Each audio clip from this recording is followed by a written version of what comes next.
हमारा अगला वर्ड है अब्रीविएट। तो एब्रिविएट का मतलब क्या होता है? बिल्कुल सिंपल है। इसका मतलब है किसी भी वर्ड, फ्रेज या टेक्स्ट को छोटा कर देना, यानी शॉर्टन कर देना। जब भी हम किसी चीज को जल्दी लिखने या बोलने के लिए उसका छोटा रूप इस्तेमाल करते हैं तो हम उसे एब्रिविएट कर रहे होते हैं। चलिए एक आसान सा एग्जाम्पल देखते हैं। आपने कंटिन्यूड वर्ड तो देखा ही होगा, राइट? तो उसे पूरा लिखने की जगह हम उसे छोटा करके कॉन्ट लिख देते हैं। यही है एब्रिविएशन। अब स्क्रीन पर सेंटेंस देखें। You can abbreviate the word continued to cont. Okay, एक और एग्जाम्पल जो आप पक्का जानते होंगे, the United States of America. काफी लंबा है ना, तो हम क्या करते हैं? सिंपल, हम उसे यूएसए बोलते हैं।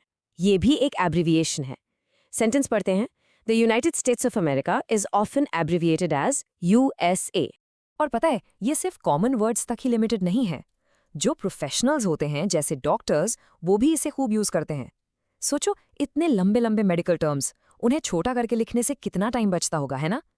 इसलिए जैसा कि आप देख सकते हैं, doctors often abbreviate medical terms to save time. अब देखते हैं कि रियल लाइफ में, जैसे न्यूज में, ये वर्ड कैसे यूज होता है। आपने यूनिसेफ का नाम तो सुना ही होगा। ये एक्चुअली एक बहुत लंबे नाम का शॉर्ट फॉर्म है। स्क्रीन पर जो कोट है उसे पढ़ते हैं। The United Nations Children's Fund now goes by UNICEF, its abbreviated name from 1953.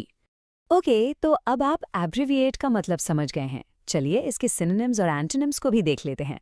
Synonyms यानी सिमिलर मीनिंग वाले वर्ड्स हैं शॉर्टन, कंडेंस और एब्रिज। इन सब का मतलब है छोटा करना। और इसके ऑपोजिट्स यानी एंटोनिम्स वो हैं एक्सपैंड, लेंथन और एक्सटेंड, जिनका मतलब है बड़ा या लंबा करना। तो चलिए एक क्विक रिकैप करते हैं। हमने एब्रीविएट का मतलब सीखा, कुछ एग्जाम्पल्स देखे और उसके सिनोनिम्स और एंटोनिम्स भी जान लिए। तो अब आपकी बारी है। सोचिए, क्या आप एब्रीविएट वर्ड को यूज करके एक सेंटेंस बना सकते हैं? ट्राई जरूर करना, क्योंकि प्रैक्टिस से ही हम सीखते हैं।